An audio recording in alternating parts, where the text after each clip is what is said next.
அநேகமாக எல்லோரும் friendly neighbourhood Spiderman பார்த்துருப்பீங்கன்னு நினைக்கிறேன். அதோட ஸ்பாய்லர் ஃப்ரீ ரிவ்யூ தான் இன்றைக்கி நம்ம பார்க்க போகிறோம். இந்த வீடியோட ரெஸ்பான்ஸ் பொறுத்து நான் ஸ்பாய்லர் ரிவ்யூவை கொடுக்க ட்ரை பண்ணுறேன். அப்படியே ஒவ்வொரு எபிசோடு கவர் பண்ண ட்ரை பண்ணுறேன்.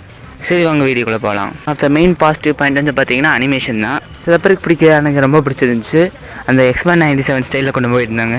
ஸ்டோரி ஒரு வேறு லெவலில் அமேசிங்கான ஸ்டோரி. சூட்ஸ் ஒரு 7-8 சூட்ஸ் காமிச்சிருப்பாங்க. அந்த சூட்ஸ் பற்றின எக்ஸ்ப்ளனேஷன் நான் உங்களுக்கு தனி வீடியோவாக போட பார்க்குறேன். ஏகப்பட்ட MC டைமில் இருக்க கேரக்டர்ஸோட கேமியோஸில் இருந்துச்சு. அதில் சொன்ன ஸ்பாயிலர் அதெல்லாம் நீங்கள் பார்த்து தெரிஞ்சுக்கோங்க. டைட்டிலுக்கு ஏற்ற மாதிரியே ஸ்பைடர்மேன் ஃப்ரெண்ட்லி நெய்பர்ஹுட் ஸ்பைடர்மேனாக காமிச்சிருப்பாங்க. அது ரொம்ப நல்லா இருந்துச்சு.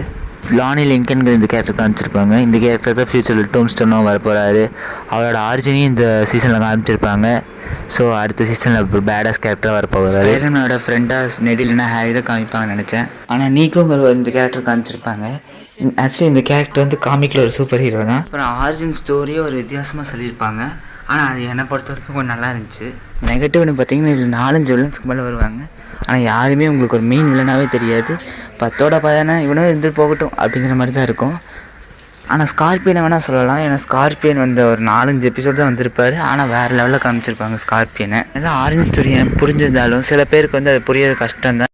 அதே மாதிரி ஹாரி ஆஸ்பானும் இந்த சீரீஸில் கொஞ்சம் மொக்க பண்ணிட்டாங்க.